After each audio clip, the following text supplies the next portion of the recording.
Hi friends, ఒక పెద్ద ఉపద్రవం ముంచుకురానుందని హెచ్చరికలు వినిపిస్తున్నాయి. కొన్ని లక్షల మందికి త్రాగునీటిని, సాగునీటిని అందిస్తున్న 129 సంవత్సరాల వయసున్న ముల్లపెరియార్ ఆనకట్ట రూపంలో ఆ ఉపద్రవం పొంచి ఉంది. తమిళనాడు, కేరళ రాష్ట్రాల నడుమ ఉన్న చారిత్రక ప్రాధాన్యత కలిగిన నీటి ఆనకట్ట ఈ ముల్లపెరియార్ డ్యాం. ఇప్పుడు 2024 నాటికి 129 ఏళ్ల ముల్లపెరియార్ డ్యాం వయసు మీరి పతనం కానుందని నిపుణులు హెచ్చరిస్తున్నారు. డ్యాం కూలిపోవడం అంటూ జరిగితే కనీసం 35 లక్షల మంది ప్రాణాలకు ముప్పు వాటిల్లుతుందని అనుమానిస్తున్నారు. అలప్పుజ, కొట్టాయం, ఇడుక్కి, ఎల్లాకులం, త్రిశూర్ జిల్లాలు తీవ్రమైన ముంపుకు గురికావచ్చు. 1895లో నిర్మించిన ముల్లపెరియార్ ఆనకట్టకు ప్రమాదం ఇప్పటికిప్పుడు వచ్చింది కాదని నిపుణులు గుర్తు చేస్తున్నారు. నిర్మించిన 80 ఏళ్ల నాటికే పగుళ్లు బయటపడ్డాయి, నీరు కారడం జరిగింది. ఇప్పుడు అవి పెద్దవయ్యాయి. ఆ సంగతిని వెల్లడిస్తూ ఐక్యరాజ్య సమితి హెచ్చరికలు కూడా జారీ చేసింది. ఐఐటి రూర్కీ, కేరళ రాష్ట్ర విపత్తు నిర్వహణ సంస్థ, భారతీయ లాయర్స్ అసోసియేషన్ ఇంకా మరికొన్ని నైపుణ్య సంస్థలు ముల్లపెరియార్ ఆనకట్ట బలహీన పరిస్థితుల్ని, తన్మూలంగా పొంచి ఉన్న ముంపును, ఫలితంగా సంభవించనున్న నష్టాలను గురించి పదే పదే హెచ్చరిస్తున్నాయి. మరమ్మతులు చేయడం కంటే దానికి చేరువలో మరో డ్యాం నిర్మాణం చేపట్టి దాని తరువాత దీన్ని తొలగించే పని చేయాలని నిపుణులు గట్టిగా హెచ్చరిస్తున్నారు. రాబోయేదాన్ని ముందుగా తెలిపి జాగ్రత్త పడమని చెవినీళ్లు కట్టుకుని చెప్తున్నా ఇంతవరకు చురుగ్గా స్పందించకపోవడం ఆందోళన కలిగిస్తుంది. ఏ ఆనకట్టైనా 50 ఏళ్ల వరకు సమర్థంగా పనిచేస్తుంది. ఆ తర్వాత సర్వత్రా సర్వదా సావధానంగా దాని బాగోగులు కనిపెట్టుకుని ఉండవలసిందే. ఆ లెక్కన 3 సమయం వరకు ముల్లపెరియార్ ఆనకట్టని వాడుకలో ఉంచారంటే ఎంత జాగ్రత్తగా ఉండాలో ఆలోచించండి.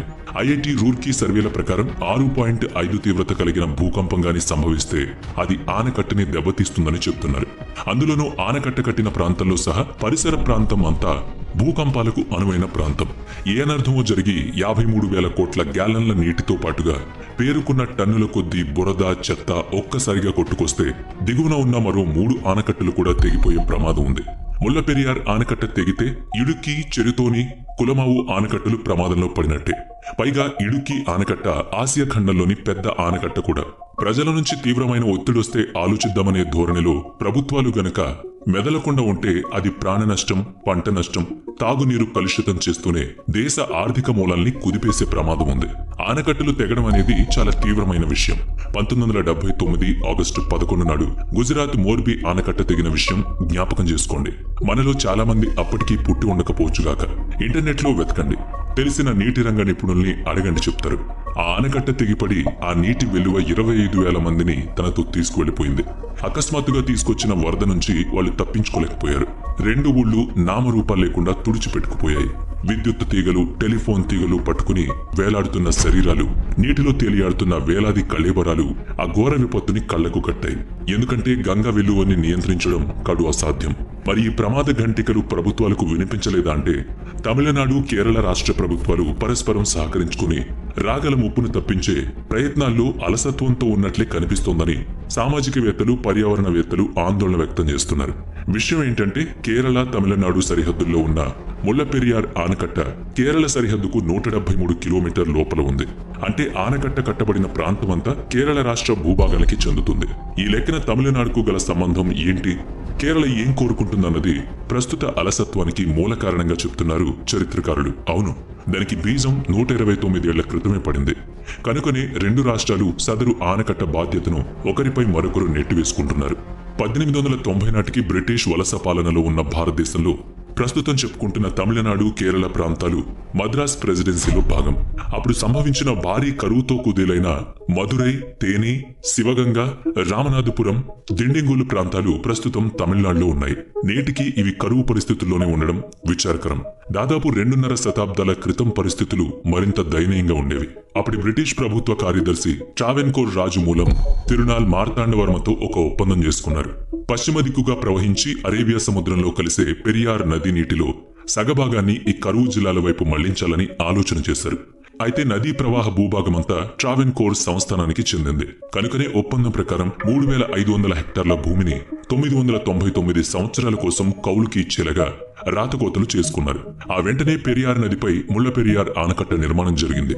బ్రిటిష్ వలస పాలన ముగిసి భారతదేశం స్వాతంత్రాన్ని సాధించుకున్నాక, భాషా ప్రయుక్త రాష్ట్రాలు ఏర్పడ్డాక మద్రాస్ ప్రెసిడెన్సీ కూడా విభాజితమైంది.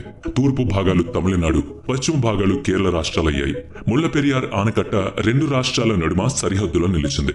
అవడానికి ఆనకట్ట భూభాగం మొత్తం కేరళ రాష్ట్ర పరిధిలోనే ఉంది. అయితే దాని నుంచి విడుదలయ్యే నీరు తమిళనాడులోని ప్రాంతాల నీటి అవసరాలను తీరుస్తోంది. ఇదే వైచిత్రి.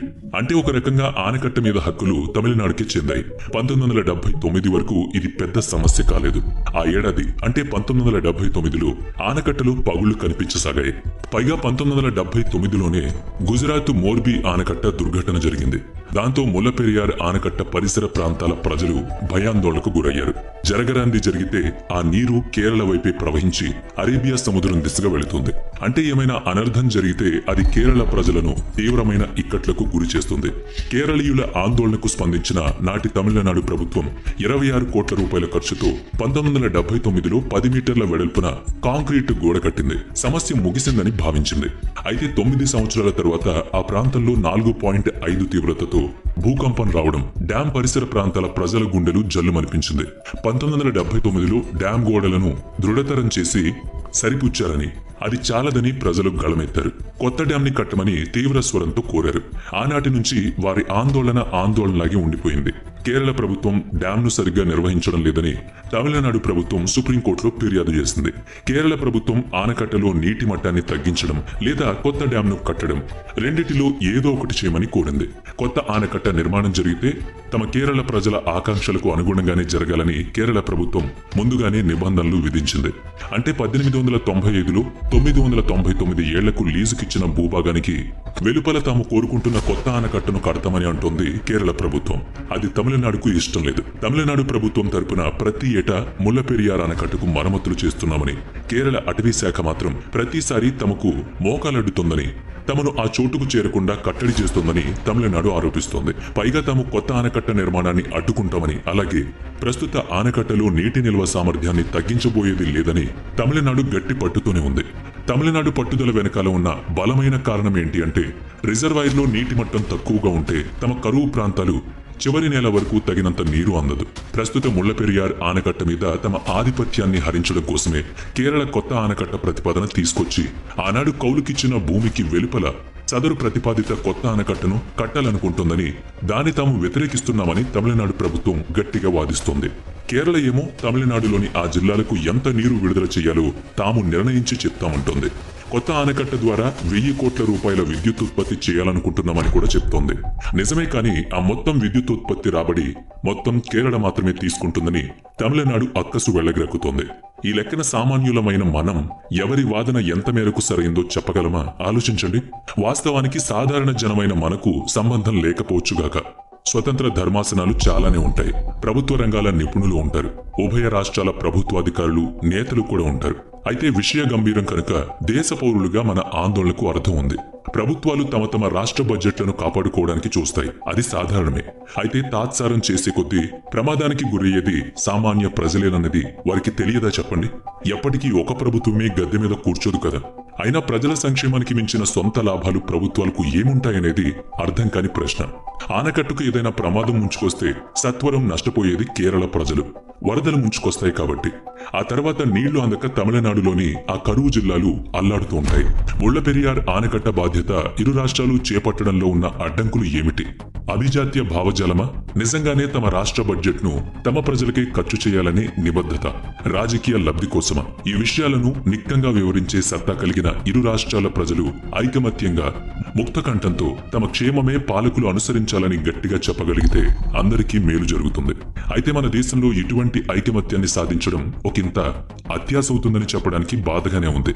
జాతీయ విపత్తు కలిగించే స్థాయి నష్టాన్ని సత్వరం నివారించకుండా అలసత్వం వహిస్తే రేపటి రోజున ప్రజాగ్రహం వెల్లుబుకితే సమాధానం చెప్పే సత్తా కలిగిన నేతలు ఉంటారా అంటే ఏమో. ఇబ్బందులు పడేది, ప్రాణాపాయం బారిన పడేది సాటి భారతీయులనే సత్యాన్ని విడిచి మన రాష్ట్రం కాదు కదా అని నిమ్మళంగా ఉందామంటే ఊరుకోలేని మనస్తత్వం కలిగిన వారికి రాబోయే ఆపద కళ్ళెదుట కనిపిస్తోంది. భారతదేశం రాష్ట్రాల సమైక్య అన్నది మదిలో మెదిలితే కలగబోయే నష్టానికి దేశ మౌలిక వసతులని ప్రభావితం చేస్తాయని ఆలోచించాలి.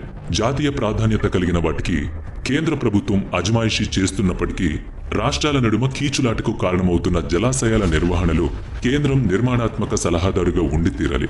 మీకు తెలుసా, భారతదేశంలో ప్రస్తుతం 5334 ఆనకట్టలుండగా 447 ఆనకట్టలు ప్రత్యేక ప్రాధాన్యత కలిగి ఉన్నాయి.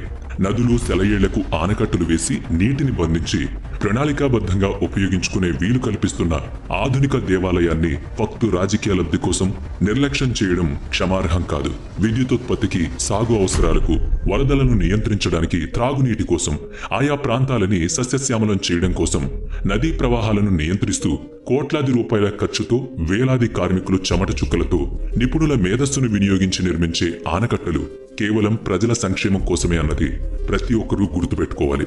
మరి మనం అంటే ప్రజలం కూడా ఇవన్నీ మన ఉమ్మడి ఆస్తులని, వీటి సక్రమ నిర్వహణ కోసమే ప్రజాప్రతినిధులు ఎన్నుకోబడుతున్నారని, దీక్షగా నిబద్ధతతో కృషి చేయాలని, నిజాయితీగా వ్యవహరించాలని, అది వారి బాధ్యతే తప్ప ప్రత్యేక ఉపకారం ఏమీ వారు మనకు చేయడం లేదనేది గ్రహించాలి. ఆ దిశగా వారి మీద ఒత్తిడి తీసుకురాగలగాలి. పదవులు, తాయిలాలు కావు, కార్యకర్తలని ప్రజలే వారికి గుర్తు చేయాలి. ఎన్నికల జిమ్మిక్కులకు, వాగ్దానాల వర్షానికి మురిసిపోకుండా ప్రజల పట్ల బాధ్యతగా మెలగాలని ప్రజాప్రతినిధులకు ఎప్పటికప్పుడు హితబోధ చేస్తూ ఉండకపోతే వాళ్ళు తామేదో దైవాంశ సంభూతులమని పొరబడే అవకాశం ఉంది. 2013లో చెన్నై విమానాశ్రయంలో కొత్తగా డొమెస్టిక్ టెర్మినల్ నిర్మాణం జరిగింది. 2014లో ఎన్నికలు జరిగాయి. 2015లో ఆ టెర్మినల్ పైకప్పు కూలిపోయింది. కోల్కతాలో వివేకానంద రోడ్ ఫ్లైఓవర్ 2016లో కూలి 2 పదులకు పైగా జనం మృత్యువాత పడ్డారు. దాదాపు 100 మంది గాయపడ్డారు. అలా జరగడానికి 2 ఏళ్ల ముందుగానే ఐఐటి ఖరగ్పూర్ నిపుణులు పశ్చిమ బెంగాల్ ప్రభుత్వాన్ని సదరు వంతెనపై ప్రమాదం జరుగుతుందని స్పందించారు, హెచ్చరించారు. తగిన జాగ్రత్త చర్యలు తీసుకోపడలేదు. బీహార్లో వంతెనలు కూలడం సాధారణమైపోయింది. ఇదేం ఆరోపణ కాదు సుమా. బీహార్లో ఒక్క నెలలో మొత్తం 15 వంతెనలు కూలిపోవడం అంటే యాదృచ్ఛికమే అని సరిపుచ్చుకుందామా చెప్పండి. రాజకీయ అవసరాలు ఉంటాయి, నిజమే. కేంద్రం బీహార్కు 26,000 కోట్ల ప్రత్యేక ఆర్థిక ప్యాకేజ్ అందించిన తరువాత అవి కూలిపోవడం కాకతాళీయం అనుకుందాం పోనీ. 2023 మే నెలలో కొత్త పార్లమెంటు భవనం అట్టహాసంగా ప్రారంభించబడింది కదా, సంతోషమే, కాదనడం లేదు. అయితే ఋతుపవనాలు రాగానే ఆ సరికొత్త భవంతి లోపల వర్షపు నీరు జలపాతంలా కురిసింది. 2024 జనవరిలో భారతదేశ అతిపెద్ద సముద్ర వంతెన అటల్ సేతును ముంబైలో ప్రారంభించారు. దాని సౌందర్యం చూడాలంటే సంధ్యా చీకట్లో దీపాలు వెలిగించినప్పుడు వెళ్లి చూడాలని చాలా మంది పొగిడారు. అత్యంత విచారకరంగా 6 నెలల్లోపే వంతెన రహదారుల మీద పగుళ్లు ఏర్పడ్డాయి. 2024 మార్చిలో ఢిల్లీ విమానాశ్రయం కొత్త టెర్మినల్ ప్రారంభించబడిన 3 నెలల్లో కుప్పకూలింది. ఒకరు మరణించారు, 8 మంది గాయపడ్డారు. దీనికి బాధ్యత ఎవరూ వహించకపోగా పాలక ప్రతిపక్షాలు పరస్పరం దుమ్మెత్తు పోసుకున్నాయి. వేలాది కోట్ల ప్రజాధనం ఖర్చు చేసి నిర్మించిన మౌలిక సదుపాయాలు కళ్ళెదుటే కూలి నేలమట్టమవుతూ ఉంటే రాజకీయ పక్షాలన్నీ కూడా కేవలం ఆ సంఘటనల నుంచి లబ్ధి పొందాలనే తాపత్రయం పడుతున్నాయి తప్ప అఖిలపక్ష పరిశీలనా బృందంగా ఏర్పడి నిపుణుల పర్యవేక్షణలో తప్పొప్పుల బేరీజు వేసి బాధ్యులను పట్టుకుని శిక్షించడం, వారి చేతనే నష్టపరిహారాన్ని కక్కించడం చేయడం లేదు. ఇప్పుడు పాలకపక్షం రేపు ప్రతిపక్షంలో కూర్చోవాల్సి రావచ్చు. నేటి ప్రతిపక్షం రేపు పాలకపక్షం కావచ్చు గనుక అందరూ అందరినీ నిజాయితీగా నిలదీస్తే రేపటి రోజున ఆ పరిస్థితి తమకు ఎదురైతే సంకటంలో పడతాం. కాబట్టి తాత్కాలికంగా ఒకరిపైనొకరు నిందారోపణలు చేసుకోవడం తప్పితే సమస్య మూలాల్ని చక్కదిద్దే పని మాత్రం చురుగ్గా చెయ్యరు. అసలు చెయ్యరా అంటే చేస్తారు. ఎప్పుడు చేస్తారంటే సమీపంలో ఎన్నికల సందర్భం ఉంటే తప్ప ముట్టుకోరు. ఇదేమీ నింద కాదని మీరు గ్రహించాలి. దేశంలో జరుగుతున్న రాజకీయ క్రీడల్లో సామాన్య ప్రజలే ఇడుముల పాలవుతున్నారన్నది గుర్తుంచుకోవాల్సిన విషయం. కోట్ల రూపాయల ఖర్చు మన ప్రజలందరి పన్నుల నుంచి వచ్చిన సొమ్ము. మనందరి కష్టార్జితం నుంచి కట్టిన పన్నులతోనే దేశంలో మౌలిక సదుపాయాలు కల్పించబడుతున్నాయి. మన సొమ్ముతోనే ప్రజాప్రతినిధులకు నెల నెలా జీతాలు, వివిధ భత్యాలు అందుతున్నాయి. అది మనం మర్చిపోతే ఎలా చెప్పండి? దేశ ఆర్థిక రాజధానిగా వాసికెక్కిన ముంబై రహదారుల నాసితనం చూస్తే ముక్కున వేలేసుకుంటారు. అంతెందుకు, ముంబై, చెన్నై, హైదరాబాద్, ఢిల్లీ, తిరుపతి మరెన్నో నగరాల్లో పై వంతెనల నిర్మాణం ఏళ్లకు ఏళ్లు పడుతోంది. ఎందుకింత తాత్సారం అంటే ప్రతిదీ చెప్పుకోలేం. అర్థం చేసుకోండి. కొన్ని సర్వేల నివేదికలు చూస్తే దేశంలో కనీసం 1800 ఇన్ఫ్రాస్ట్రక్చర్ ప్రాజెక్టులు నత్తనడకన నడుస్తున్నాయనేది తెలుస్తోంది.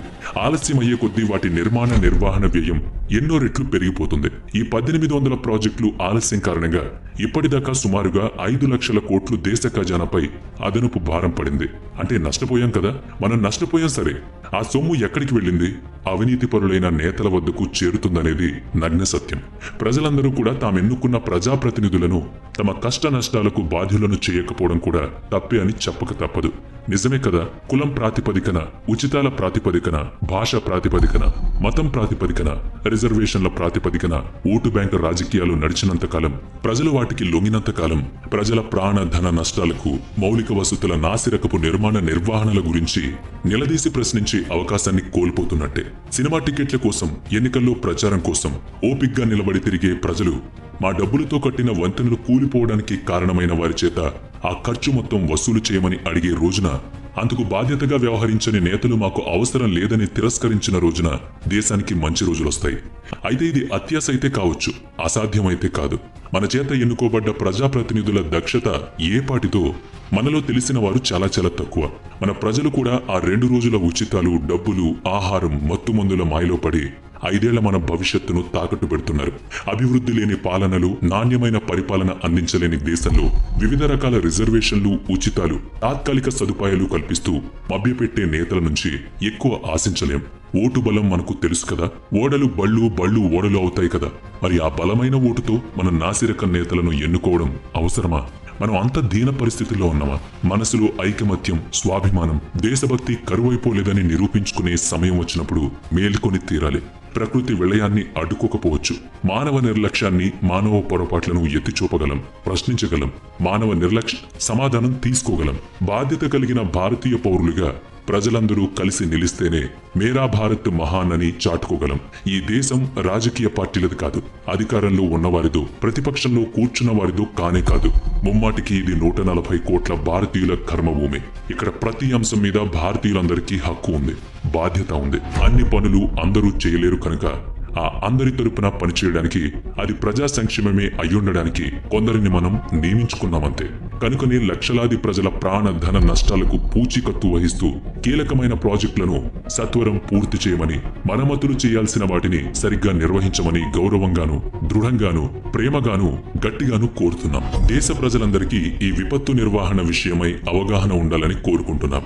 మనల్ని మనం ప్రాంతీయ భావజాలాలతో కట్టిపడేసుకోకుండా భారతీయులుగా ఆలోచిద్దామని ముక్తాయింపు పలుకుతూ కొద్దో గొప్ప కఠినంగా తోచినా కూడా ఇది మనందరి బాధ్యత సుమా అని గుర్తు చేయడమే ఈ వీడియో వెనుక ఉన్న ముఖ్య ఉద్దేశం. చివరిగా ఒక్క మాట, జాతీయ విపత్తు అంటే సరిహద్దుల్లో సైనికుల బాధ్యత మాత్రమే కాదు. దేశం లోపల పరిస్థితులు కూడా దేశ సమగ్రతను కాపాడే విధంగానే ఉండాలి.